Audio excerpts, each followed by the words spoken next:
আশা করি তোমরা সবাই খুব ভালো আছো আর মন দিয়ে পড়াশোনা করছো, ঠিক আছে।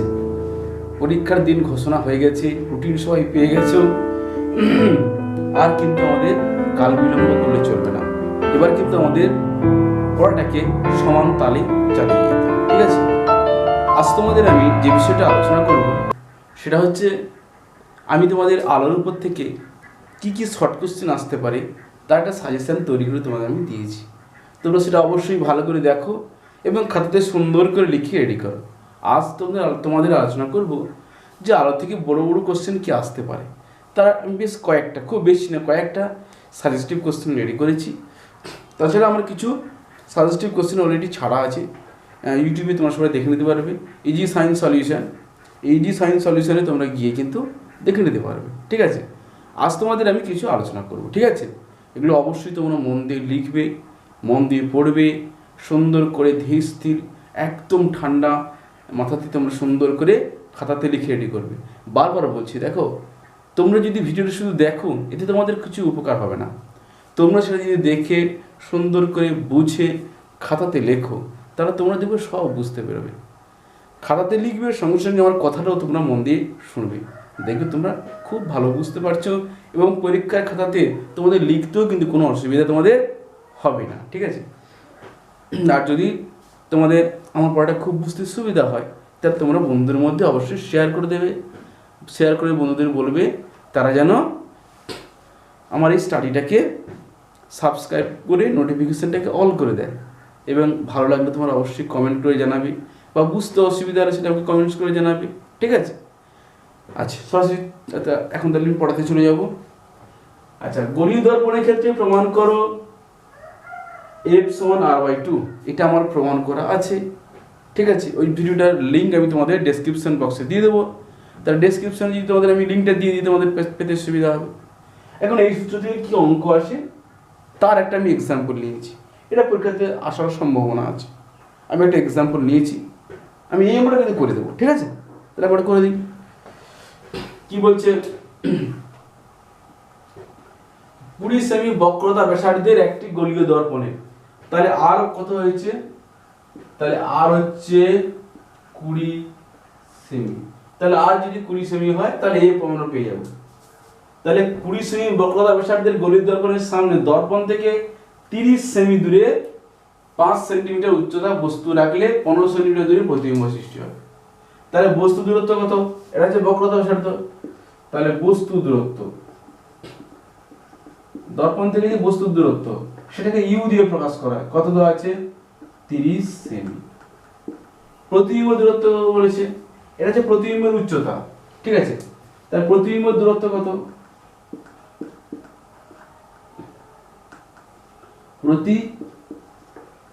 প্রতিবিম্ব দূরত্ব সেটাকে আমরা কি দিয়ে প্রকাশ করি, ভি দিয়ে। সেটা কত বলেছে, 15 সেমি, ঠিক আছে। আর কি বলেছে, প্রতিবিম্বের উচ্চতা, প্রতিবিম্বের উচ্চতাটাকে আমরা কি দিয়ে প্রকাশ করি, আই দিয়ে, তাই না, ইমেজ। তাহলে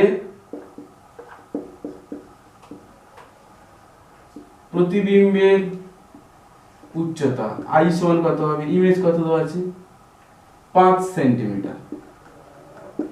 কি বের করতে বলেছে আমাদের, ফোকাস দৈর্ঘ্য এফ সমান কত বের করতে বলেছে। 2 নম্বর কি বের করতে বলেছে, অবজেক্ট বস্তুর প্রতিবিম্ব সৃষ্টি হয় 15 সেন্টিমিটার, আচ্ছা 5 সেন্টিমিটার উচ্চতা, সরি এটা অবজেক্ট দেওয়া আছে, দেখো বস্তুর উচ্চতা দেওয়া আছে। তাহলে আমাকে কি বের করতে বলেছে, প্রতিবিম্বের আকার মানে ইমেজ। তাহলে আই কত এটা আমাকে বের করতে হবে, খুব সহজ, তোমরা দেখে নাও। তাহলে এফ কত হবে, ফোকাস দৈর্ঘ্যটা প্রথমে বের করি। 1 নম্বর এই যেটা ফোকাস দৈর্ঘ্য অ্যানসার এটা প্রথমে বের করে নিচ্ছি। তাহলে ফোকাস কত হবে, ফোকাস দৈর্ঘ্য এফ সমান কত, R/2 মানে 20/10, 20/2, 20/2, 2 10 20, তাহলে 10 সেমি একটা হয়ে গেল। তারপর কি বলেছে, প্রতিবিম্বের আকার। তাহলে আগে বিবর্ধনটা বের করে নি। বিবর্ধন সমান কত, V/U প্রতিবিম্ব দূরত্ব বাই বস্তু দূরত্ব সমান কি প্রতিবিম্বের আকার আই বাই বস্তুর আকার ও। এই ফর্মুলায় বসিয়ে তো পেয়ে যাবে ভি কত, ভি কত, ভি হচ্ছে 15, ইউ কত 30, তাহলে বিবর্ধন কত হবে 15 2 30 হাফ সমান আই বাই আই কত, আই জান বের করতে হবে, ও কত, ও 5, তাহলে আই কত হবে বজ্রগুণন করে বেরিয়ে আসবে, তাহলে আই সমান কত হবে না 15 ইন্টু 5 বাই 30। দেখো এই 15 বজ্রগুণন হবে না, তাহলে 15 2 30, তাহলে 5 বাই 2 সমান 2.5 সেমি। তাহলে প্রতিবিম্বের আকার কত হবে 2.5 সেমি। তাহলে আমি কি লিখবো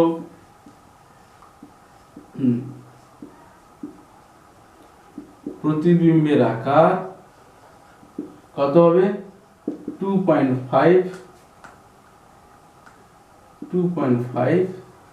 সেমি হয়ে গেল। দেখো বুঝতে পারছি না, খুব সহজ। হ্যাঁ বক্রতার সাথে দেওয়া আছে মানে ফোকাস দৈর্ঘ্য পেয়ে গেছি এফ সমান আর ওয়াই। এবার বস্তু দূরত্ব দেওয়া আছে, প্রতিবিম্ব দূরত্ব দেওয়া আছে, তাহলে বিবর্ধন বের করে নেব। বিবর্ধন বের করে নিয়েছি, বিবর্ধন সমান কি I by U, image by object. তো সেখান থেকে আমরা এই ইমেজ মানে কি প্রতিবিম্বের আকারটা আমরা পেয়ে গেছি। এবার বলছি প্রিজমের মধ্য দিয়ে আড়াল রশ্মির চ্যুতি প্রমাণ করে ডেল্টা সমান I1 plus I2 minus A। I1 হচ্ছে আপতন কোণ, I2 হচ্ছে নির্গত কোণ, A হচ্ছে প্রিজমের প্রতিসারক কোণ, আর ডেল্টা হচ্ছে চ্যুতি কোণ। তো এটা আমি প্রমাণ করে দিয়েছি, আমি এর লিঙ্ক ডেসক্রিপশনে দিয়ে দেবো, তোমরা পেয়ে যাবে, ঠিক আছে, কোনো সমস্যা নেই। তোমাদের আমি সব উত্তর করিয়ে দেবো, উত্তরের জন্য তোমাদেরকে কোনো চিন্তা করতে হবে না, সহজ, আমি সহজ করেই তোমাদের উত্তর লিখে দেবো, ঠিক আছে।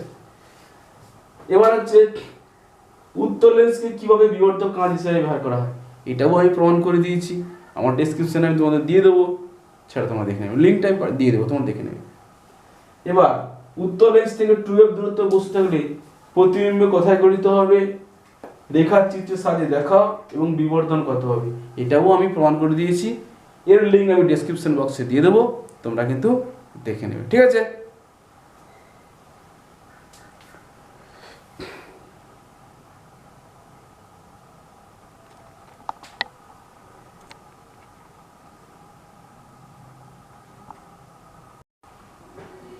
দেখো এবার আসছি, প্রমাণ করো যে প্রতিসরাঙ্ক মিউ গ্রেটার দেন 1 সবসময় যেন হয়। কি করে দেখো, এর উত্তর দেখো, আমরা কি জানি প্রতিসরাঙ্ক মিউ সমান কত সি বাই ভি। সিটা হচ্ছে শূন্য মাধ্যমে আলোর গতিবেগ আর ভি হচ্ছে প্রদত্ত মাধ্যমে আলোর গতিবেগ। তাহলে আমি কি লিখছি, সি হচ্ছে কত, হচ্ছে শূন্য মাধ্যমে আলোর বেগ, শূন্য মাধ্যমে আলোর বেগ, আর ভি হচ্ছে প্রদত্ত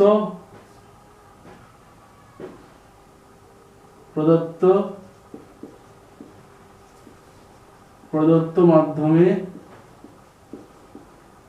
আলোর বেগ।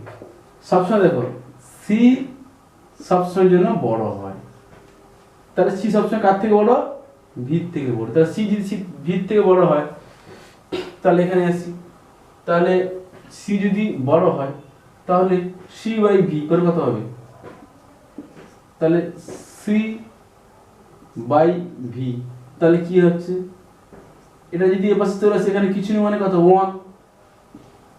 দেখো দেখো সি সবসময় যেন ভির থেকে বড় হয়, তাহলে আমি ভিটাকে যদি হরে নিয়ে আসি তাহলে এপাশে কিছু নেই মানে কত 1 থাকবে, তাহলে 1 হয়ে গেল। তাহলে আমি সবসময় কি লিখবো না মিউ গ্রেটার দেন 1। কোন শর্তের ক্ষেত্রে হবে, এই শর্তের ক্ষেত্রে। কোন মাধ্যমে আলোর বেগ এটা দেওয়া আছে, ওই মাধ্যমে প্রতিসরাঙ্কের মান কত করে যাক, খুব সহজ। দেখো তাহলে আলোর বেগটা শূন্য মাধ্যমে নয়, অন্য একটা মাধ্যমে, তাহলে ভি দিয়ে বস করবে, তাহলে ভি সমান 2 × 10⁸ মিটার পার সেকেন্ড। ওই মাধ্যমে মিউ কত জানতে চেয়েছি, মিউ হচ্ছে কত জানতে চেয়েছি, আর সি সমান কত এটা আমরা জানি শূন্য মাধ্যমে আলোর গতিবেগ 3 × 10⁸ মিটার পার সেকেন্ড। তাহলে এটা আমার কিন্তু জানা, এটা কিন্তু বলে দেয়নি, এটা কিন্তু বলে দেয়নি, কিন্তু এটা আমাদের জানা। সির মানটা কিন্তু বলে দেয়নি, কিন্তু সির মানটা আমাদের জানা। তাহলে কি হবে না মিউ সমান সি বাই ভি। তাহলে সি কত 3 × 10⁸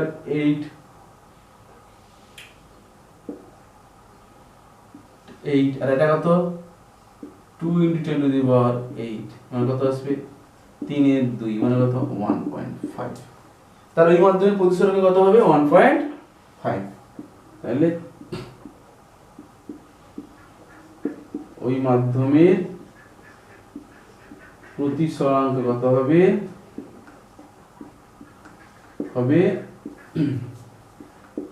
1.5। তারপর আছে 3 সেমি দৈর্ঘ্যের একটি বস্তু একটি উত্তরের সামনে 3 গুণ বিবর্তিত প্রতিবিম্ব পাওয়া গেল। তাহলে এটা অবজেক্ট 3 সেমি, রৈখিক বিবর্ধনকে m দিয়ে প্রকাশ করা হয়, ম্যাগনিফিকেশন কত 3। কি বের করতে বলেছে? আচ্ছা এখানে বস্তু ও প্রতিবিম্ব দূরত্ব 12 মানে কি u প্লাস v সমান 12।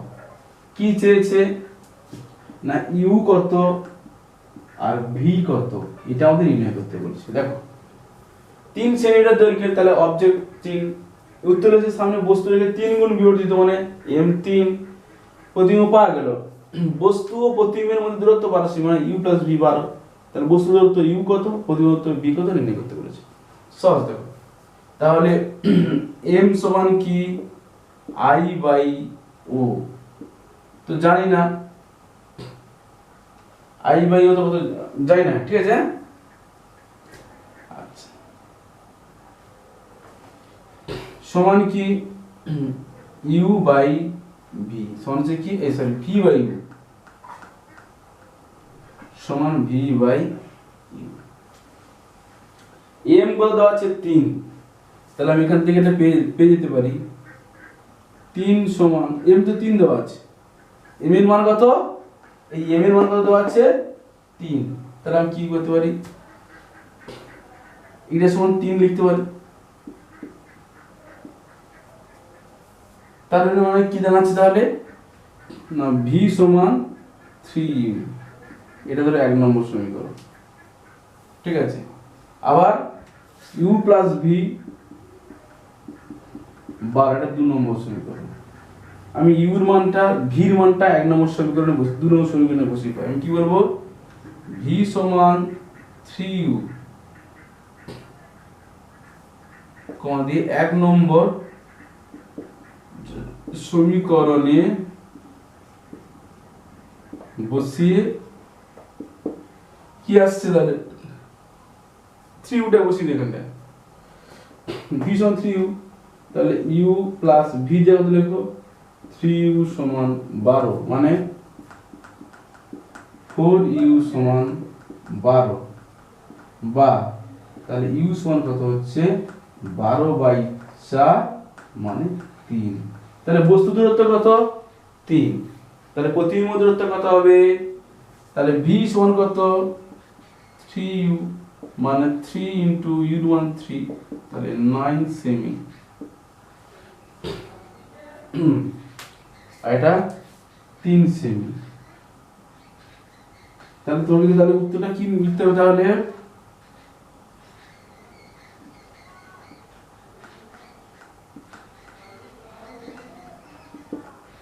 বস্তু দূরত্ব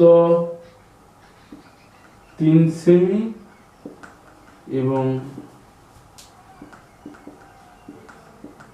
প্রতিবিম্ব দূরত্ব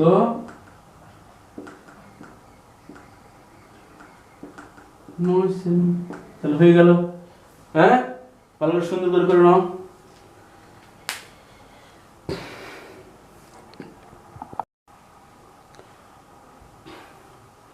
দেখো তোমরা কিন্তু ভালো করে অবশ্যই প্রশ্নগুলো দেখবে আর খাতায় কিন্তু লিখবে, এগুলো পরীক্ষাতে আসবে, তোমাদের জন্য খুব খেটে কিন্তু প্রশ্নগুলো রেডি করা হচ্ছে, তোমরা কিন্তু অবহেলা কেউ করবে না, ঠিক আছে।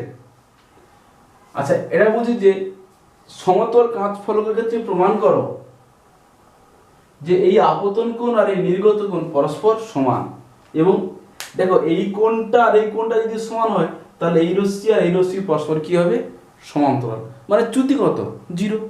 আপতন কোণ যা নির্গত কোণ তা, তাহলে সমতল কাঁচ ফলকে আলোর রশ্মির চ্যুতি কত, 0, তাই না? এটা যদি 30 ডিগ্রি হয় এটাও 30 ডিগ্রি, তাহলে 30 থেকে 30 বাদ 0, তাহলে চ্যুতি যদি না হয় তাহলে রশ্মিদের পরস্পর কি হবে, সমান্তরাল হবে।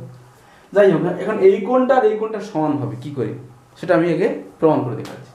ধরলাম এ বি সি ডি একটা সমতল কাঁচ ফলক, কি বললাম, এ বি সি ডি এটা সমতল কাঁচ ফলক। এই কাঁচ ফলকে এই পি কিউ রশ্মি I1 কোণে আপতিত হলো এ বি তলে, আর R1 কোণে কি হলো, রশ্মিটা প্রতিসৃত হলো, আর QR পথে প্রতিসৃত হলো, R1 কোণে QR পথে প্রতিসৃত হলো, প্রতিসৃত হয়ে আবার CD তলে আপতিত হলো, কোন কোণে, R2 কোণে, এবং I2 কোণে নির্গত হলো কোন পথে, RS পথে। আবার বলছি, একটি আলোক রশ্মি PQ AB তলে I1 কোণে আপতিত হয়ে R2 কোণে QR পথে প্রতিসৃত হয়, এবং এই রশ্মিটি CD তলে R2 কোণে আপতিত হয়ে QR পথে I2 কোণে কি হয়, নির্গত হয়। তোমাকে কি প্রমাণ করতে হবে, এই I1 আর I2 সমান। দেখো খুব সহজ, তাহলে আমি লিখে ফেলি যা বললাম। তাহলে এ বি সি ডি একটি সমতল কাঁচ ফলক। কেমন কাঁচ ফলক, সমতল কাঁচ ফলকে পি কিউ আলোক রশ্মি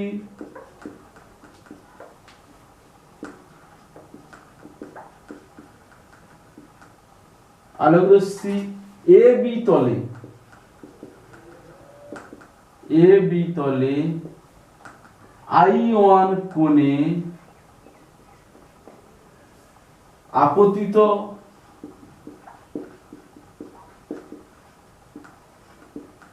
হয়ে, তাহলে I1 কোণে আপতিত হয়ে QR পথে R2 কোণে প্রতিসৃত হয়। QR পথে, দেখো QR পথে না, QR পথে R2 R1, এই যেটা R1 কোণে প্রতিসৃত হয়ে, তাহলে কি বলা, এবিসিডি সমতল কাঁচ ফলকে Q Alok Rashmi A B তলে I1 কোণে আপতিত হয়ে QR পথে আর কোণে ও আর কোণে R1 কোণে প্রতিসৃত হয়। ওই রশ্মি সিডি ডিসি তলে R2 কোণে আপতিত হয়ে, ওই রশ্মি সিডি তলে R2 কোণে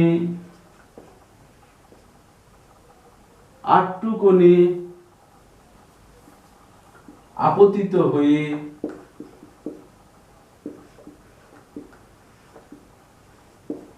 তাহলে R2 কোণে আপতিত হয়ে কিউ RS পথে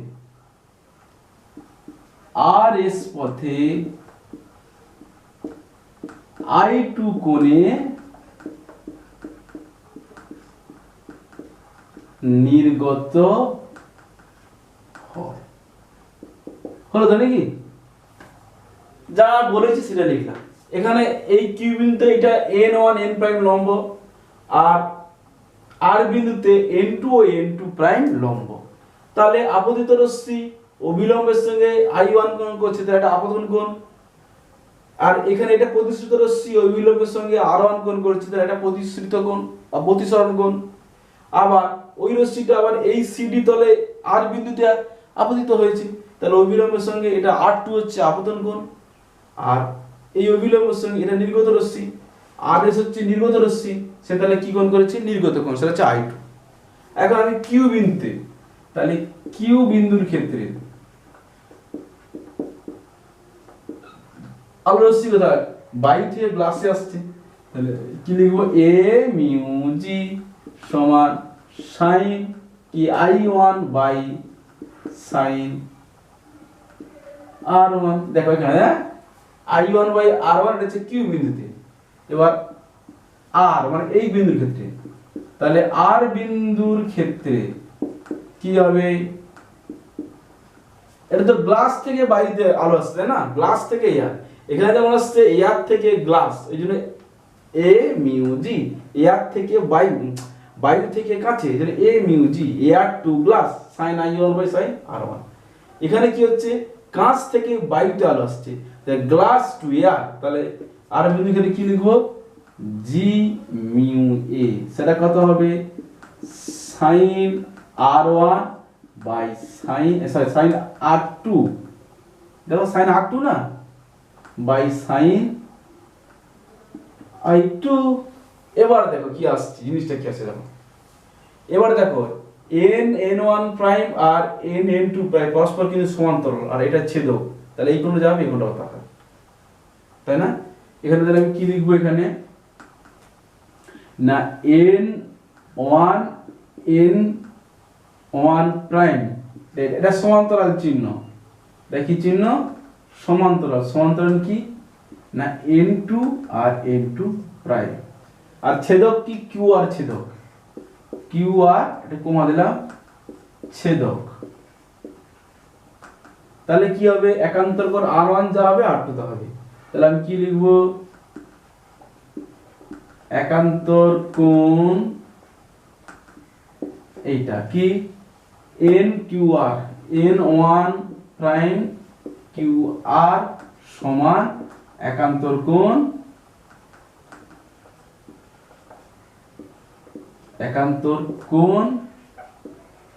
কি হবে এই কোণ সরি, তাহলে কি Q R n2 Q R n2 Q R n2, ঠিক আছে নাকি। তাহলে এটা মানে কি R1 সমান, এটা মানে কি R2 কোণ, দেখো R1 যা R2 তা।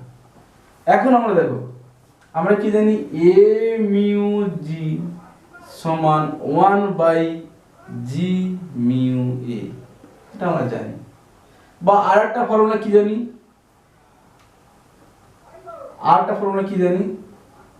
না a mu G into G mu এ সমান কত 1, তাই তো নাকি। তাহলে এখানে বসিয়ে দাও, কি বসাবো এর মানটা এখানে বসাও, a মিউ জি মানে কত না sine I1 by sine R1 গুণিতক জি মিউ এ মানে কত না sign R2 by sine I2 সমান কত 1। এবার দেখো R1 সমান কত R2, তাহলে এখানে তাহলে এই R2 যা R1 তা কেটে যাবে, দেখো তাহলে আমি এখানে নেক্সট আবার পাচ্ছি কি না sine I1 by sine R1 into sine R1 by sine I2। দেখো R2 জায়গায় আমি কি নিলাম এখানে R1, কেন লিখলাম R1 যা R2 হতো, আবার ভালো করে খেয়াল করো এই R2 জায়গায় কি লিখলাম R1, কেন লিখলাম না R1 যা R2 তা, তাহলে এবার এটা সমান কত 1, তাহলে আমি এটা কেটে দিলাম, তাহলে কেটে দিলে কি আসছে না সাইন I1 সমান সাইন I2 মানে এটাকে কি পাচ্ছি I1 সমান I2। তাহলে একটা প্রমাণ হয়ে গেল যে রশ্মি I1 I2 পরস্পর সমান, তাহলে হয়ে গেল। আচ্ছা সমতল কাঁচ ফলকের ক্ষেত্রে আলোর রশ্মির চ্যুতি কত, তাহলে সমতল কাঁচ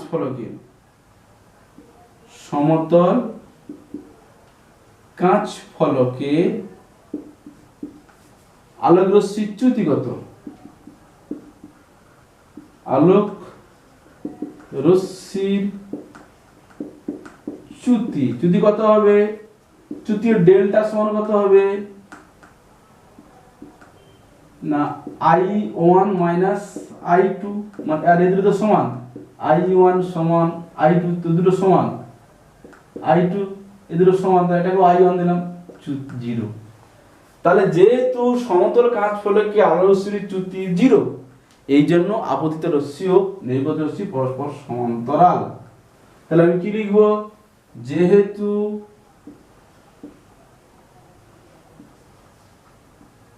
এক্ষেত্রে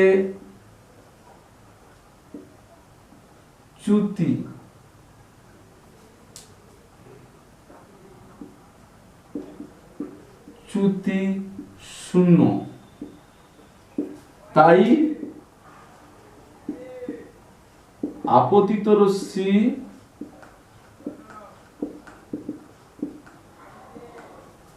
ও নির্গত রশ্মি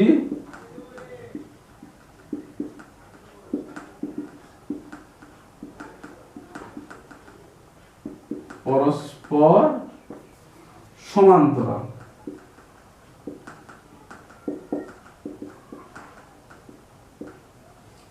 হয়ে গেল? বাহ, আশা করি সবাই সুন্দরভাবে বুঝতে পেরেছো, তাই না? এবার বায়ুর সাপেক্ষে কোন মাধ্যমের প্রতিসংখ্যা √2, বায়ুতে ওই রশ্মির আপতন কোণ 45 ডিগ্রি হলে প্রতিসরণের ক্ষেত্রে চ্যুতি কোণের নির্ণয় করবে। খুব সোজা। দেখো আপতন কোণ দেওয়া আছে, মিউ দেওয়া আছে, তাহলে আর বেরিয়ে যাবে। চ্যুতি মানে কি I1 I মাইনাস R অথবা R মাইনাস I করলে তো বেরিয়ে যাবে, খুব সোজা। তাহলে উত্তর প্রথম কি দেওয়া আছে না, মিউ দেওয়া আছে √2, তারপর আপতন কোণ মানে কি I দেওয়া আছে কত 45 ডিগ্রি,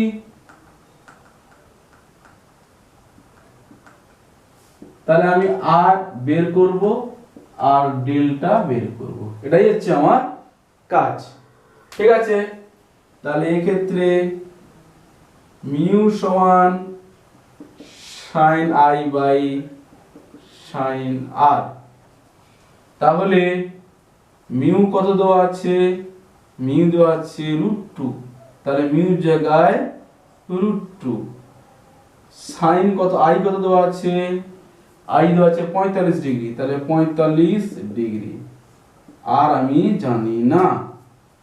আচ্ছা ক্যালকুলেশন করি, এটা √2 sin 45 ডিগ্রি মান কত 1/√2, তাহলে এই জায়গায় লিখব 1/√2 ইনটু sin R। দেখো আমি কড়াঙ্গনে গুণ করব, sin R টা উপরে তুলবো আর √2 টা নিচে নামাবো, sin R টাকে এইখানে নিয়ে আসবো, √2 টাকে নিচে নামাবো, তাহলে কি দাঁড়াবে না sin R সমান 1/2। কি করে দাও, এই √2 আর √2 গুণ করলে কত হবে 2, আর sin R টাকে উপরে তুলে নিলাম, তাহলে sin R2 সমান 2, মানে কত sin 30 ডিগ্রি। তাহলে আর কত বেরোলো, তাহলে আমার আর বেরোলো কত 30 ডিগ্রি। তাহলে চ্যুতি কোণ ডেল্টা বের করব, আর বেরিয়ে গেল, ভাই আরটা বেরিয়ে গেল, আর ডেল্টা বের করব। তাহলে চ্যুতি কোণ ডেল্টা সমান কত হবে I মাইনাস R, মানে এক্ষেত্রে আলোরশ্মি লঘু মাধ্যম থেকে ঘন মাধ্যমে যাচ্ছে, কারণ দেখো I বড় আর R কিন্তু ছোট, মানে আলোরশ্মি কোন মাধ্যম থেকে কোন মাধ্যমে যাচ্ছে, অবশ্যই লঘু মাধ্যম থেকে ঘন মাধ্যমে যাচ্ছে। ঠিক আছে, তাই না? কেন, যেহেতু আপতন কোণটা বড় আর প্রতিসরণ কোণটা ছোট। তাহলে এখানে চ্যুতি কোণ তাহলে কত হচ্ছে I 45 degree minus R 30 degree সমান 15 ডিগ্রি। বুঝতে পেরেছো? সুন্দর করে লিখে নাও।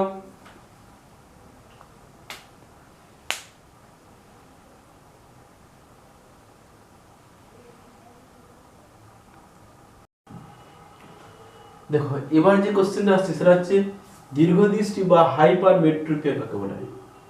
যদি আমরা দূরের বস্তুকে স্পষ্ট দেখতে পাই, কাছের বস্তুকে দেখতে না পাই, তখন তাকে বলা হচ্ছে কি হাইপারমেট্রোপিয়া বা দীর্ঘদৃষ্টি। মনে থাকবে তো? অর্থাৎ যদি চোখের আকার কোনো কারণে ছোট হয়ে যায়, অক্ষিগোলকের আকার যদি কোনো কারণে ছোট হয়ে যায়, তাহলে আমরা দূরের বস্তুকে স্পষ্ট দেখতে পাবো, কিন্তু কাছের বস্তুকে স্পষ্ট দেখতে পাবো না। এটাকে বলছি আমরা কি, মানে হাইপারমেট্রোপিয়া বা দীর্ঘদৃষ্টি। কি বলছি তাহলে, কি বলবো না, কোনো ত্রুটিপূর্ণ চোখের ক্ষেত্রে যদি, তাহলে কোনো ত্রুটিপূর্ণ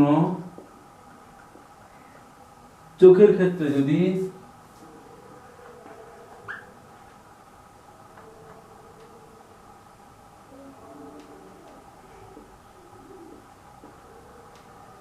কোনো ত্রুটিপূর্ণ চোখের ক্ষেত্রে যদি,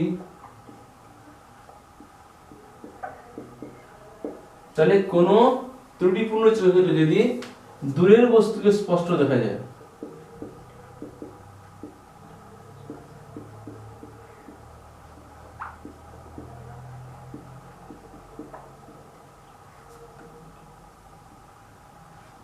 স্পষ্ট দেখা যায় কিন্তু কাছের বস্তুকে দেখা যায় না, কিন্তু কাছে বস্তুকে দেখা যায় না। তাহলে কোনো ত্রুটিপূর্ণ চোখের ক্ষেত্রে যদি দূরের বস্তুকে স্পষ্ট দেখা যায় কিন্তু কাছের বস্তুকে দেখা যায় না, তখন এই ধরনের দৃষ্টিকে বলা হয় দীর্ঘ দৃষ্টি। তখন এই ত্রুটিপূর্ণ দৃষ্টিকে, এই ত্রুটি যুক্ত দৃষ্টিকে, এই ত্রুটিপূর্ণ দৃষ্টিকে দীর্ঘ দৃষ্টি বলে।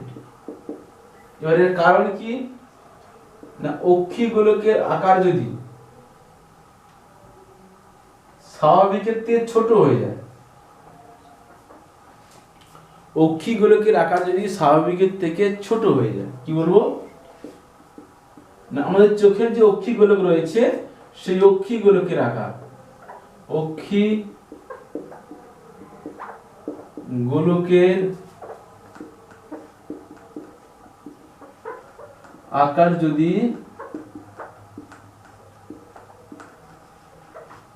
স্বাভাবিকের তুলনায় ছোট হয়ে যায়, স্বাভাবিকের তুলনায়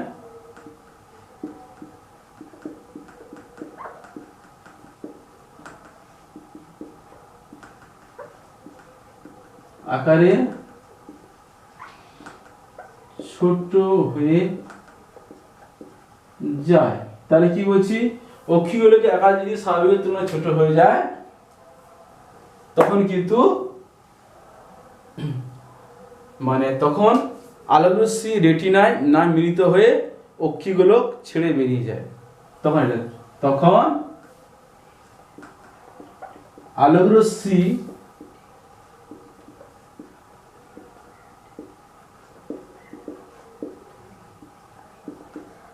রেটিনায়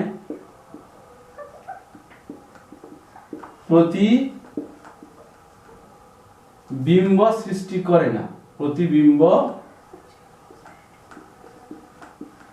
সৃষ্টি করে না। এর প্রতিকার কি, তোমার কি কারণে দীর্ঘ দৃষ্টি হয় না, অক্ষিগোলকের আকার যদি স্বাভাবিকের ছোট হয়ে যায় তখন কি হচ্ছে, আলোকরশ্মি রেটিনায় কোনো প্রতিবিম্ব সৃষ্টি করে না, রেটিনা ছেড়ে আলোকরশ্মি বেরিয়ে যায়। তাহলে প্রতিকার জন্য কি করব না, আমরা উত্তল লেন্স যুক্ত চশমা ব্যবহার করব। কি ব্যবহার করব আমরা উত্তল লেন্স যুক্ত চশমা ব্যবহার করব। এবার মায়োপিয়া বা স্বল্পদৃষ্টি কাকে বলা হয় না, যে কোনো ত্রুটিপূর্ণ, একই লিখব, চোখের ক্ষেত্রে যদি কাছের বস্তুকে স্পষ্ট দেখা যায় দূরের বস্তুকে দেখা না যায়, তাই কি কোনো ত্রুটিপূর্ণ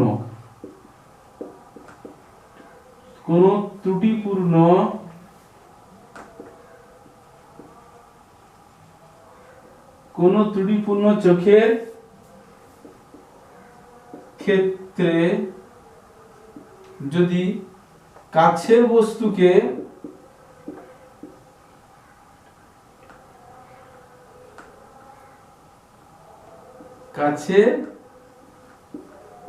বস্তুকে স্পষ্টভাবে দেখা যায়, কিন্তু দূরের বস্তুকে ভালোভাবে দেখা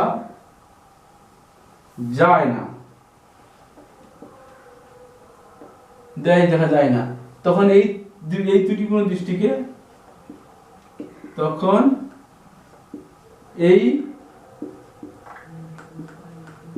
ত্রুটিপূর্ণ দৃষ্টিকে বলে মায়োপিয়া বা স্বল্পদৃষ্টি। কারণ কি না, অক্ষি গোলকের আকার যদি স্বাভাবিক তুলনায় বড় হয়ে যায়,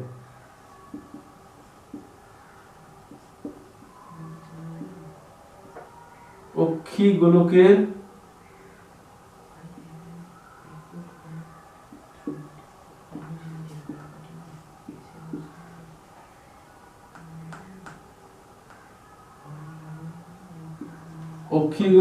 আকার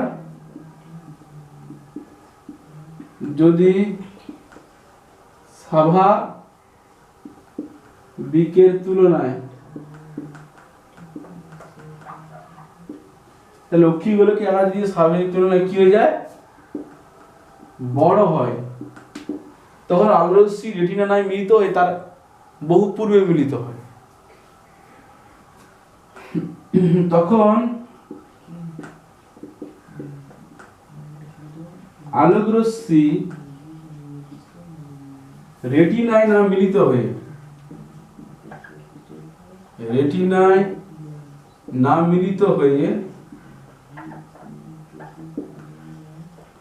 তার পূর্বে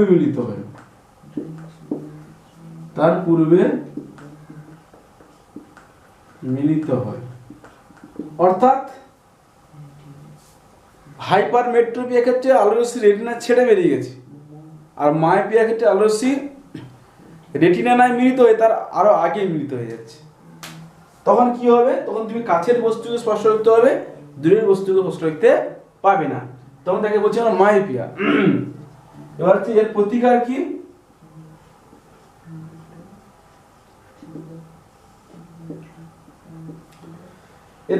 করবো আমরা, অবতল লেন্স যুক্ত চশমা ব্যবহার করবো।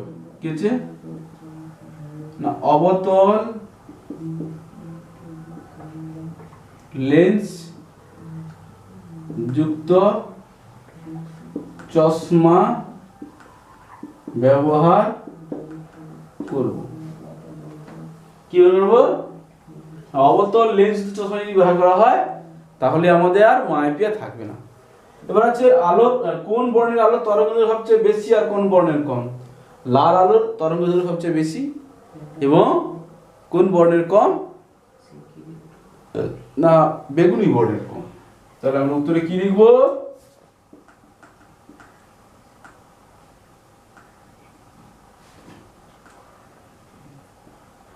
লাল আলোর তরঙ্গদৈর্ঘ্য সবচেয়ে বেশি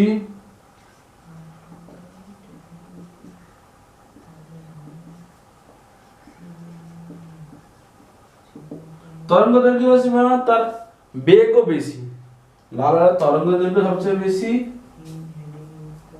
তরঙ্গদৈর্ঘ্য ও বেগ দুটোই একসঙ্গে লিখলে ভালো হবে। হ্যাঁ, তরঙ্গদৈর্ঘ্য ও বেগ সবচেয়ে বেশি এবং কি কম, বেগুনি বর্ণের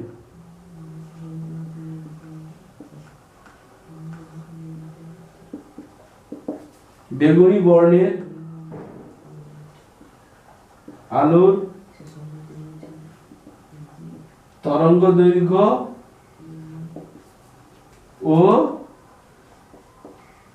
বেগ সবচেয়ে কম। আবার উল্টা মিউ ভি মানে গ্রেটার দেন মিউ।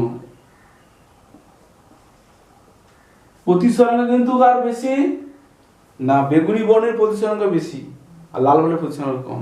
কিন্তু কিন্তু তরঙ্গ দৈর্ঘ্য বা বেগ কার বেশি, লাল বর্ণের বেশি। কার কম, বেগুনি বর্ণের কম।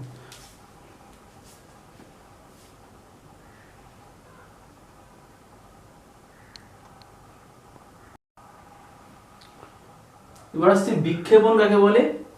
দেখো, সূর্যের আলো বায়ুতে যে ভাসমান ধূলিকণা আছে সেই ধূলিকণার দ্বারা চারিদিকে ছড়িয়ে পড়াকে বলা হচ্ছে বিক্ষেপণ। অর্থাৎ সূর্যের আলো এলো, ধূলিকণা ওই আলো শোষণ করলো, করে ওই আলোকে চারদিকে কী করবে, ছড়িয়ে দেবে। একেই বলছি আমরা বিক্ষেপণ। সূর্য থেকে যে আলো আসছে তার তরঙ্গ দৈর্ঘ্য কম, সেটা কি করছে, বায়ুতে ভাসমান ধূলিকণা শোষণ করে নিচ্ছে। সে কি করছে না, ওই রশ্মিটাকে চারদিকে কী করছে, ছড়িয়ে দিচ্ছে।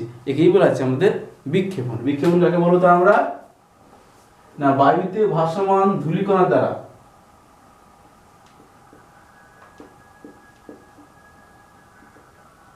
বায়ুতে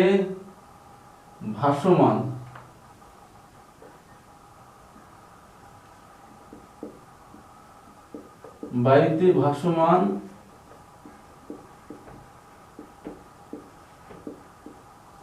ধূলিকণার দ্বারা, তাহলে কি বলছি, বায়ুতে ভাসমান ধূলিকণার দ্বারা সূর্যের আলো চারিদিকে ছড়িয়ে পড়াকে সূর্যের আলো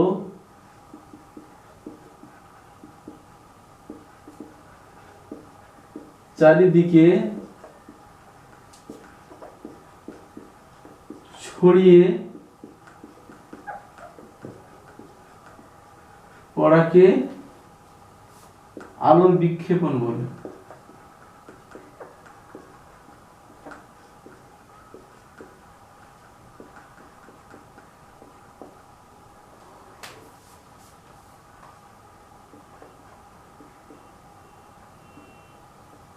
তাহলে বায়ুতে ভাসমান ধূলিকণা দ্বারা সূর্যের আলো চারিদিকে ছড়িয়ে পড়াকে কি বলা হয়, আলোর বিক্ষেপণ।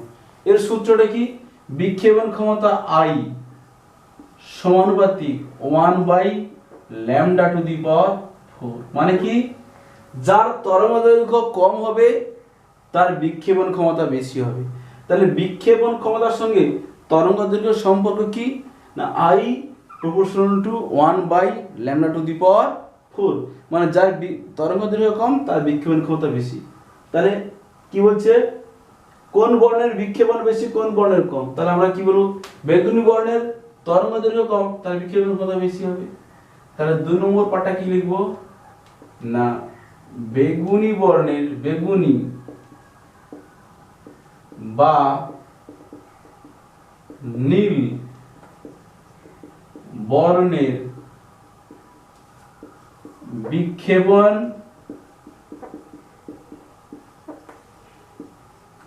ক্ষমতা বেশি।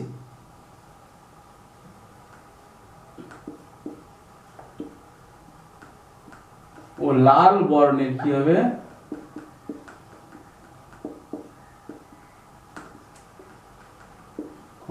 প্রশ্ন আছে দিনের বেলা আকাশ নীল দেখায় কেন না, নীল বর্ণের বিক্ষেপণ ক্ষমতা বেশি তাই দিনের বেলা আকাশ নীল দেখায়। তাই দিনের বেলা আকাশ নীল দেখায় কেন না, নীল বর্ণের তরঙ্গ দৈর্ঘ্য কম কিন্তু বিক্ষেপণ ক্ষমতা বেশি তাই দিনের আকাশ কি দেখায়, নীল দেখায়। ঠিক আছে, এবার 3 নম্বর পার্ট বলছি যে শূন্য মাধ্যমে আলোর বিক্ষেপণ হয় না কেন। দেখো, শূন্য মাধ্যমে তো কোনো কণা হয় না, কোনো কণা থাকে না। বিক্ষেপণ কখন হচ্ছে, সূর্যের আলোটা বায়ুতে ভাসমান ধূলিকণা দ্বারা ছড়িয়ে পড়ছে, তখন বিক্ষেপণ বলছি। কিন্তু যখন শূন্য মাধ্যম হচ্ছে সেখানে তো কোনো কণা নেই, তাহলে সূর্যের আলো কার দ্বারা ছড়িয়ে পড়বে, কার দ্বারা প্রতিফলিত হয়ে ছড়িয়ে পড়বে, কেউ তো মাধ্যম নেই। তাই জন্য শূন্য মাধ্যমে বিক্ষেপণ হয় না। তাহলে শূন্য মাধ্যমে কোনো কণা নেই, তার মধ্যে কোথায় শূন্য মাধ্যমে কোনো ভাসমান কণা নেই, তার জন্য শূন্য মাধ্যমে আলোর বিক্ষেপণ হয় না। তাহলে কি বলবো না শূন্য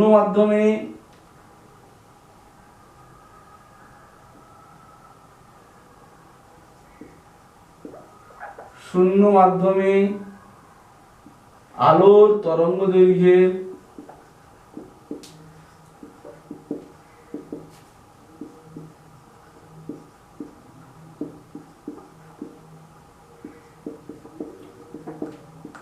সমতুল্য কোনো কণা থাকে না।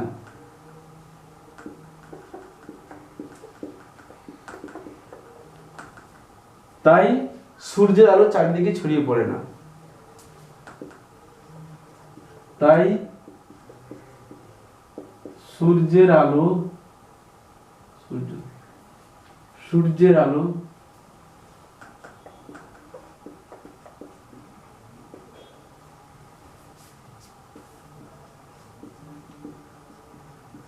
চারিদিকে ছড়িয়ে পড়ে না, তাই বিক্ষেপণ হয় না। তাই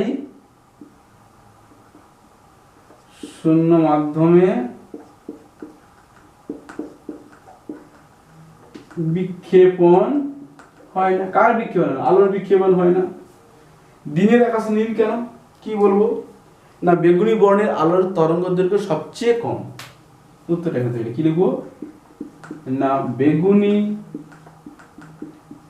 বা নীল বর্ণের আলোর তরঙ্গ দৈর্ঘ্য সবচেয়ে কম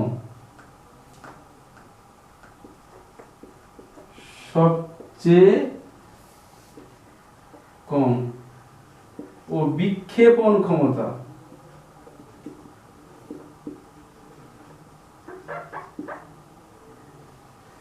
সবচেয়ে বেশি।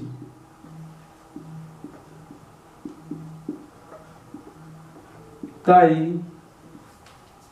ওই বর্ণগুলি বায়ুতে ভাসমান ধূলিকণা দ্বারা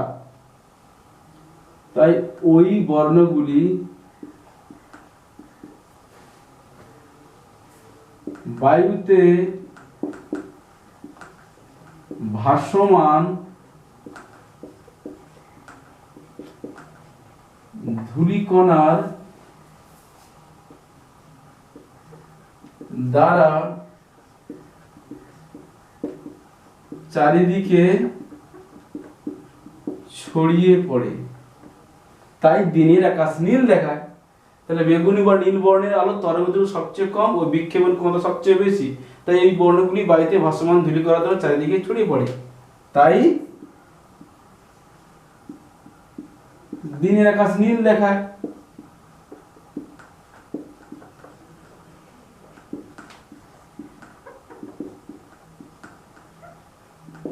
খুব সুন্দর, বুঝতে পেরেছো? হ্যাঁ, সূর্যোদয় বা সূর্যাস্তের সময় আকাশ লাল দেখায় কেন?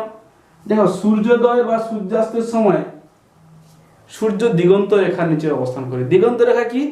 যেখানে পৃথিবী এবং আকাশ পরস্পর একসঙ্গে মিশে গেছে, তাকেই বলছি আমরা দিগন্ত রেখা। যেখানে এই ভূপৃষ্ঠ এবং আকাশ একসঙ্গে মিশে গেছে বলে মনে হয়, কিন্তু সত্যিকারে মেশে না, একসঙ্গে মিশে গেছে বলে মনে হয়, তাকেই বলছি আমরা দিগন্ত রেখা। সূর্য যখন ওই দিগন্ত রেখার নিচে অবস্থান করে তখন লাল আলোর তরঙ্গ দৈর্ঘ্য বেশি হওয়ার জন্য একমাত্র ওই লাল আলোটা এসে আমাদের চোখে পড়ে, আর অন্য বর্ণগুলো আকাশে ছড়িয়ে পড়ে। ওই জন্য মানে সূর্যোদয় বা সূর্যাস্তের সময় আকাশ লাল দেখায়। তাহলে আমি কি বলবো না সূর্যোদয় বা লাল বর্ণের তরঙ্গ দৈর্ঘ্য সবচেয়ে বেশি এবং বিক্ষেপণ ক্ষমতা সবচেয়ে কম। কি বলবো না লাল বর্ণের তরঙ্গ দৈর্ঘ্য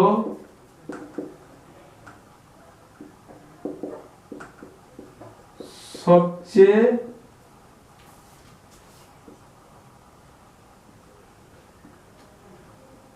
বেশি ও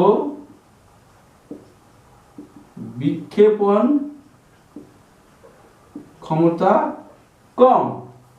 তাহলে লাল বর্ণের তরঙ্গ দৈর্ঘ্য হচ্ছে বেশি ও বিক্ষেপণ ক্ষমতা কম। তাই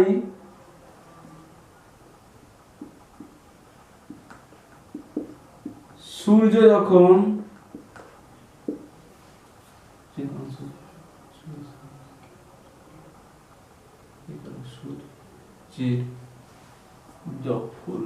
দেওয়া হয়নি রে,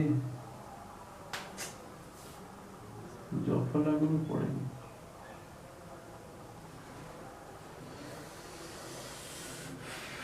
তাহলে লাল বর্ণের তরঙ্গদৈর্ঘ্য সবচেয়ে বেশি ও বিক্ষেপণ সবচেয়ে বেশি। তাই সূর্য যখন দিগন্ত রেখার নিচে অবস্থান করে, কোথায়? দিগন্ত রেখার নিচে অবস্থান করে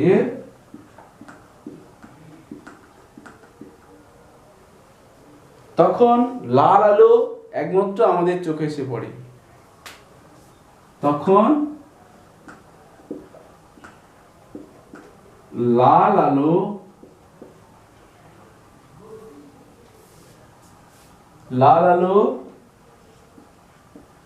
একমাত্র আমাদের চোখে এসে পড়ে। বাকি আলো বিক্ষেপণ দ্বারা আকাশে ছড়িয়ে পড়ে। বাকি বর্ণের আলো, সূর্যের যে বাকি বর্ণের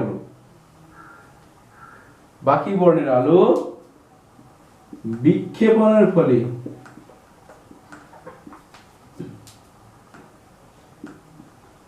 আকাশে ছড়িয়ে পড়ে। তাই মানে যেহেতু লাল আলোটা আমাদের চোখে এসে পড়ছে, তাই আমি সূর্যকে লাল দেখাচ্ছি বা আকাশকে লাল দেখাচ্ছি। তাহলে কি বলছি? লাল বর্ণের তরঙ্গ সবচেয়ে বেশি ও বিক্ষেপণ ক্ষমতা সবচেয়ে কম। তাই সূর্য যখন দিগন্ত রেখার নিচে অবস্থান করে তখন লাল আলো আমাদের চোখে এসে পড়ে। বাকি বর্ণের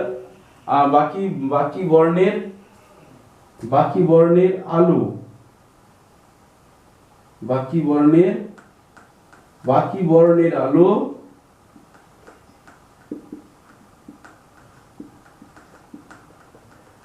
বিক্ষেপণের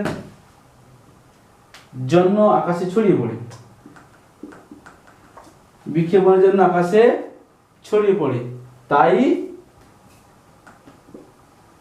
আমরা আকাশকে লাল দেখি।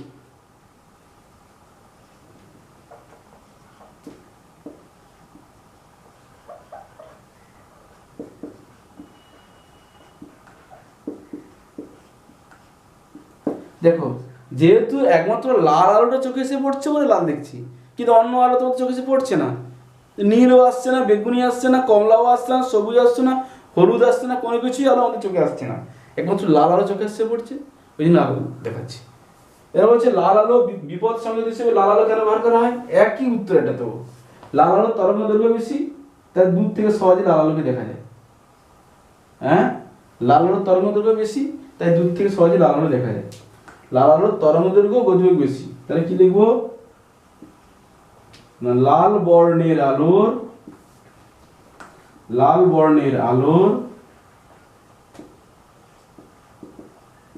তরঙ্গ দৈর্ঘ্য ও বেগ সবচেয়ে বেশি।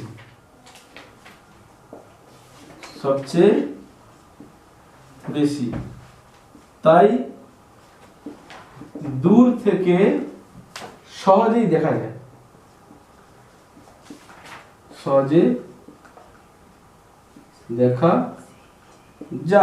তাই আমরা বিপদ সংকেত হিসেবে লাল ব্যবহার করি। তাই আমরা বিপদ সংকেত, লাল আলো দেখলাম যে কোনো বিপদ আসতে পারে, লাল আলো ওখানে জ্বলছে বলে ওখানে কোনো বিপদ আছে। হ্যাঁ, তাই আমরা লাল আলো বিপদ সংকেত হিসেবে ব্যবহার করি। তাই আমরা লাল আলো বিপদ সংকেত হিসেবে ব্যবহার করি। তাই আমরা লাল আলো বিপদ সংকেত হিসেবে ব্যবহার করি। ঠিক আছে, লিখে নাও।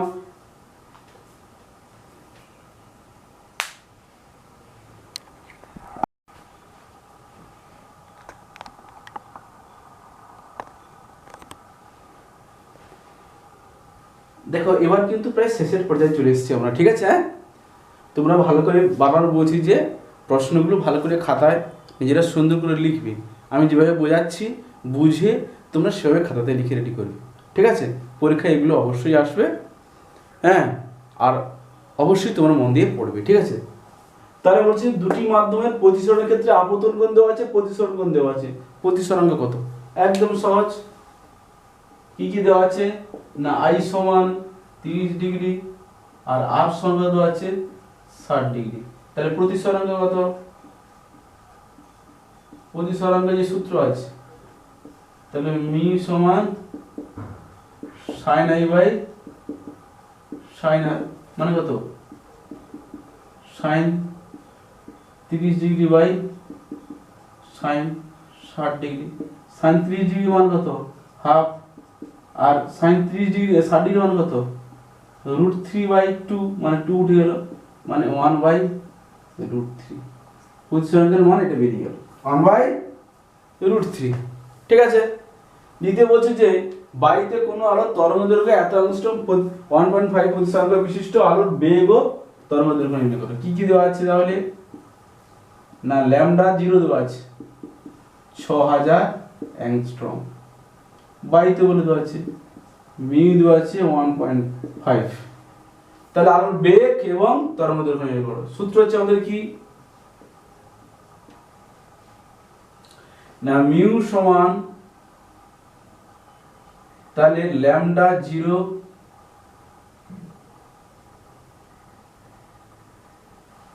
বায়ুতে কোনো আলো তরঙ্গদৈর্ঘ্য এত অ্যাংস্ট্রম এবং প্রতিসরাঙ্ক এত, ওই আলোর বেগ ও তরঙ্গদৈর্ঘ্য নির্ণয় করো।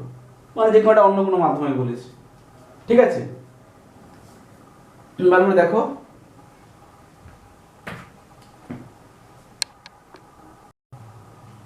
তাহলে কি বলছে না, 1.5 প্রতিসরাঙ্ক বিশিষ্ট ও মাধ্যমে ওই আলোর বেগ ও তরঙ্গদৈর্ঘ্য নির্ণয় করো। তাহলে শূন্য মাধ্যমে যদি ল্যামডা 0 দেওয়া আছে, তাহলে আমাকে ল্যামডা বের করতে হবে। সূত্র কি, মিউ সমান ল্যামডা 0 বাই ল্যামডা।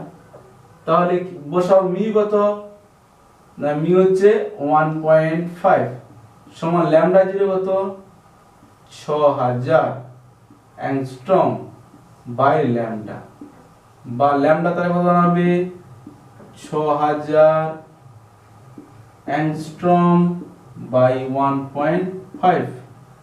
তাহলে কি হবে, উপরে একটা উঠো তোলো একটা, তাহলে 6000 ইন্টু 10 বাই 15 এত অ্যাংস্ট্রম, মানে 10 মিনিট মানে 10 উপরে তুলে নিয়েছি, 15 4 60 দুটো শূন্য, তাহলে কত দাঁড়াচ্ছে 4000 অ্যাংস্ট্রম।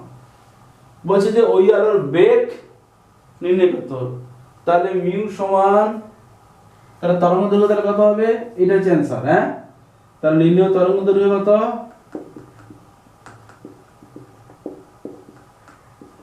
কত হবে 4000 অ্যাংস্ট্রম। এটা হচ্ছে অ্যাংস্ট্রমের চিহ্ন, কার চিহ্ন, অ্যাংস্ট্রমের চিহ্ন, এ দিয়ে অর্থাৎ এ। এবার বলছে বেগ কত, সি সমান কত, ভি কত বলেছে, ভি কত জানতে চেয়েছে, কি জানতে চেয়েছে, ভি আর ল্যামডা বের করতে বলেছে। ল্যামডা আমাদের বেরিয়ে গেছে, ভি বের করব। তাহলে মিউ সমান সি বাই ভি। তাহলে মিউ 1.5, সি হচ্ছে 3 × 10⁸ আর ভি, তাহলে ভি সমান কত দাঁড়াবে, তাহলে 3 × 10⁸ বাই 1.5। দশমিক উপরে তোলো, তাহলে কত হবে 30 বাই 15 × 10⁸ 15 2 30, মানে 2 × 10⁸। এটা হচ্ছে নির্ণয় আলোর বেগ। তাহলে নির্ণয় আলোর বেগ কত, অতএব এটা না, নির্ণয় আলোর বেগ 2 × 10⁸ মিটার পার সেকেন্ড। তাহলে তোমাকে যদি বলে দেয় কোনটা শূন্য মাধ্যমে তরঙ্গ দৈর্ঘ্য বলে দিয়েছে আর একটা বিশিষ্ট মাধ্যম বলেছে, সেই মাধ্যমের প্রতিসরাঙ্ক দেওয়া আছে, তাহলে ওই মাধ্যমে আলোর বেগ কত, আলোর তরঙ্গ দৈর্ঘ্য কত। শূন্য মাধ্যমে তো আলোর বেগ বা তরঙ্গ দৈর্ঘ্য সবচেয়ে বেশি, কিন্তু যে 1.5 যে প্রতিসরাঙ্ক বিশিষ্ট যেটা মাধ্যম দেওয়া আছে সম্ভবত কাঁচ, 1.5 কার প্রতিসরাঙ্ক, কাঁচের। তো কাঁচ মাধ্যমে আলোর বেগ আর আলোর তরঙ্গ দৈর্ঘ্য নির্ণয় করতে বলেছে। হয়ে গেল আমাদের একটি বস্তুর দৈর্ঘ্য 5 সেমি, এই পরের অঙ্কটা। তাহলে দৈর্ঘ্য মানে কি দেওয়া আছে, অবজেক্ট, তাহলে ও সমান 5 সেমি। তাহলে 5 সেমি, তাহলে বস্তুর 5 সেমি, একটি উত্তল লেন্সের সামনে 2 সেমি দূরে 10 সেমি দৈর্ঘ্যের প্রতিবিম্ব পাওয়া গেল। তাহলে ভি কত দেওয়া আছে, 2 সেমি, আর প্রতিবিম্ব দৈর্ঘ্য আই কত দেওয়া আছে, 10 সেমি। দেখো এগুলো দেওয়া আছে, অবজেক্ট ডিসটেন্স দেওয়া আছে, ইমেজ ডিসটেন্স দেওয়া আছে, প্রতিবিম্ব, এটা হচ্ছে বস্তু ও মানে হচ্ছে কি বস্তুর দৈর্ঘ্য দেওয়া আছে, ভি মানে প্রতিবিম্ব দূরত্ব দেওয়া আছে, আর আই মানে কি দেওয়া আছে না প্রতিবিম্বের দৈর্ঘ্য দেওয়া আছে। তোমার কি বের করতে বলেছে, রৈখিক বিবর্ধন, এম সমান আই বাই ইউ। তাহলে উত্তর কি হবে, বিবর্ধন, বিবর্ধন কত, এম সমান আই বাই ইউ। তাহলে আই কত 10, ও কত 5, 2। বিবর্ধনের কোনো একক নেই, রৈখিক বিবর্ধনের কোনো একক নেই, পাগলা বিবর্ধন। এবার কি বলেছে, রৈখিক প্রতিবিম্ব দূরত্ব কত, তাহলে বস্তু প্রতিবিম্ব, একটি বস্তু দৈর্ঘ্য 5 সেমি, একটি উত্তল লেন্সের সামনে 2 সেমি দূরে এত দৈর্ঘ্যের প্রতিবিম্ব পাওয়া গেল। রৈখিক বিবর্ধন ও প্রতিবিম্ব দূরত্ব কত। এটা বলছে যে 2 সেমি দূরে রেখে 10 সেমি দৈর্ঘ্যের প্রতিবিম্ব পাওয়া গেল। তার মানে এখানে বস্তু দূরত্বটা হবে 2।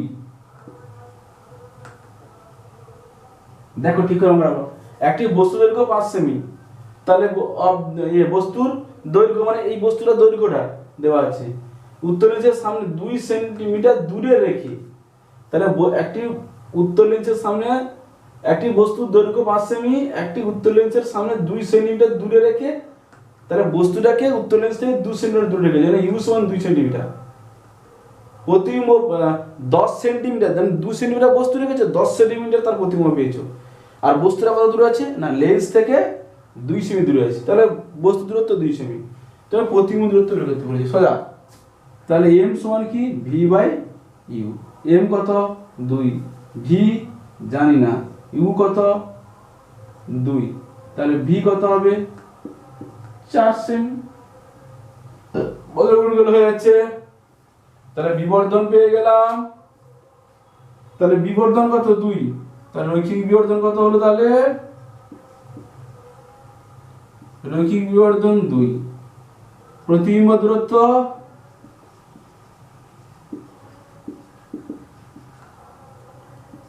4 সেমি। দেখো খুব সহজ, দেখো এটা বস্তুর দৈর্ঘ্য 5 সেমি বলেছি, তাহলে অবজেক্ট ডিসটেন্স, অবজেক্ট সাইজ তার 5 সেমি লিখেছি, অর্থাৎ বস্তুর সাইজটা লিখেছি 5 সেন্টিমিটার। বলছে যে একটি উত্তল লেন্সের সামনে 2 সেমি দূরে বস্তু রেখেছি, তাহলে বস্তু দূরত্ব 2 সেমি, প্রতিবিম্বের কথা পেয়েছে 10 সেমি, এই 2 সেমি বস্তু রেখে প্রতিবিম্ব পেয়েছে 10 সেমি, তাহলে বিবর্ধন কত হবে, সরি বস্তুটা হচ্ছে 5 সেমি আর প্রতিবিম্ব পেয়েছে 10 সেমি, তাহলে বিবর্ধন কত 10/5, 2 পেয়ে গেছি। আবার এই বিবর্ধন সমান কি, প্রতিবিম্ব দূরত্ব বাই বস্তু দূরত্ব, বস্তু দূরত্ব দেওয়া আছে, প্রতিবিম্ব দূরত্ব পেয়ে গেছি। এবার বলেছি যে সাদা আলো প্রিজমের মধ্যে দিয়ে গেলে বিচ্ছুরণ হয়, কিন্তু কাঁচের স্ল্যাবের মধ্যে দিয়ে গেলে হয় না। কেন না, কাঁচের স্ল্যাব দুটো প্রিজম দিয়ে গঠিত। দেখো এটা কাঁচের স্ল্যাব দুটো প্রিজম দিয়ে গঠিত, এই একটা প্রিজম, এই একটা প্রিজম, যাদের ভূমিগুলি বিপরীতমুখী ভাবে অবস্থান করে। মানে দেখো এই প্রিজমটার ভূমি কোন দিকে, নিচের দিকে, আর এই প্রিজমটার ভূমি কোন দিকে, উপর দিকে। তাহলে এই প্রিজমটার ভূমি কোন দিকে, নিচের দিকে, আর এই প্রিজমটার ভূমি উপর দিকে। তারপরে যখন একটি প্রিজমের মধ্যে দিয়ে আলো এসে গেলে আলোটা বিচ্ছুরিত হয়, আবার অন্য প্রিজমের মধ্যে দিয়ে আলো গেলে ওই বিচ্ছুরিত আলো আবার একসঙ্গে জড়ো হয়ে যায়, সাদা আলো তৈরি হয়ে যায়। এই জন্য কাঁচের স্ল্যাবে বিচ্ছুরণ ঘটে না। কার মধ্যে দিয়ে বিচ্ছুরণ ঘটে? প্রিজমের মধ্যে দিয়ে। সঠিক উত্তরটা লিখছি। তাহলে কি লিখবো? না একটি কাঁচের স্ল্যাব দুটি প্রিজম দিয়ে গঠিত, বিপরীতমুখীভাবে অবস্থান, ভূমি দুটি বিপরীতমুখীভাবে অবস্থান, দুটি প্রিজম দিয়ে গঠিত। তাহলে কি বলবো? না কাঁচের স্ল্যাব দুটি বিপরীত মুখী ভাবে কাঁচের স্ল্যাব দুটি বিপরীতমুখী ভাবে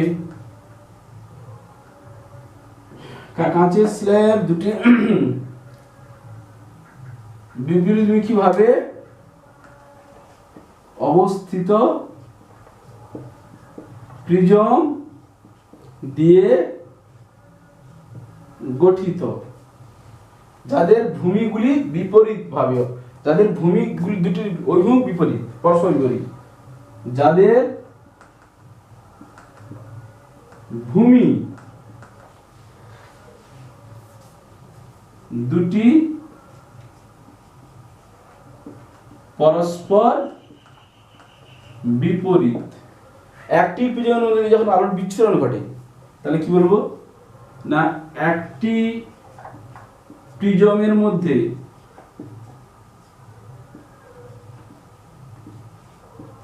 সাদা আলোর বিচ্ছুরণ ঘটলে, সাদা আলোর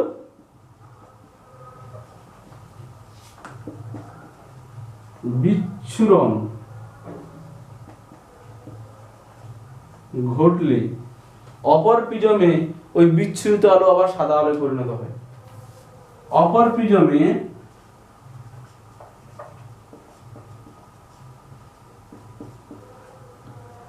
ওই সাদা আলো, ওই বিচ্ছুরিত আলো সাদা আলোয় পরিণত হয়। ওই বিচ্ছুরিত আলো সাদা আলোয় পরিণত হয়।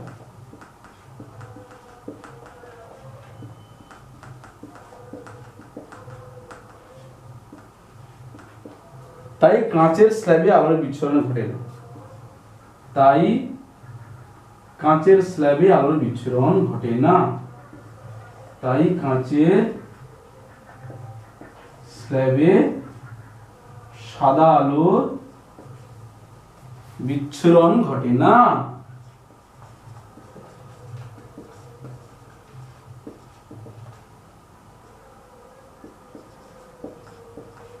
তাহলে কি বললাম? না কাঁচের স্ল্যাব দুটি বিপরীতমুখীভাবে অবস্থিত প্রিজম দিয়ে গঠিত, যাদের ভূমি দুটি পরস্পর বিপরীত, তাদের ভূমি দুটি পরস্পর বিপরীত। বিপরীত কি? একটি প্রিজমে সাদা আলোর বিচ্ছুরণ ঘটলে অপর প্রিজমে ওই বিচ্ছুরিত আলো সাদা আলোয় পরিণত হয়। তাই কাঁচের স্ল্যাবে সাদা আলোর বিচ্ছুরণ ঘটে না। খুব ইম্পর্টেন্ট প্রশ্ন, ঠিক আছে? যাই হোক, তোমরা সবাই প্রশ্নটুকু ভালো করে করো। বুঝতে অসুবিধা হলে আমাকে অবশ্যই তোমরা কমেন্টস করে জানাও, এবং ভালো লাগলে অবশ্যই কমেন্টস করবে, ঠিক আছে? আবার অবশ্যই তোমরা লাইক করবে আর বন্ধুদের মধ্যে শেয়ার করে দেবে, তাহলে সবাই আমার পড়াগুলো পেয়ে যাবে। তাহলে আলো থেকে যা প্রশ্ন মাধ্যমিকে এবারে আসবে সব আমি করিয়ে দিলাম, তোমরা তো সব পেয়ে গেলে। এই প্রশ্নগুলো যদি তোমরা করো পরীক্ষাতে, তোমরা আলোর থেকে সমস্ত প্রশ্ন পেয়ে যাবে। একটাও প্রশ্ন এর বাইরে আসবে না, না না, একটাও প্রশ্ন এর বাইরে আসবে না, তোমরা সব প্রশ্নগুলো পেয়ে যাবে। তাহলে তোমরা যেমন লিখবে, বন্ধুরাও যাতে লিখতে পারে সেটুকু তোমরা সাহায্য করো। তাই বন্ধুদের তোমরা বলে দাও, তাদেরকে শেয়ার করে দাও, তাদের বলে দাও তারা যেন ইজি সায়েন্স সলিউশন এই চ্যানেলটাকে সাবস্ক্রাইব করে নোটিফিকেশনটাকে অল করে দেয়, তাহলে তারাও আমার পড়া পেয়ে যাবে, ঠিক আছে? তাহলে পরবর্তী ক্লাসে তোমাদের সঙ্গে আমার আবার দেখা হবে। ততদিন তোমরা সবাই ভালো সুস্থ থাকবে আর মন দিয়ে পড়বে, বেশি বেশি করে পড়া লিখবে, তাহলে ভালো মনে রাখতে পারবে।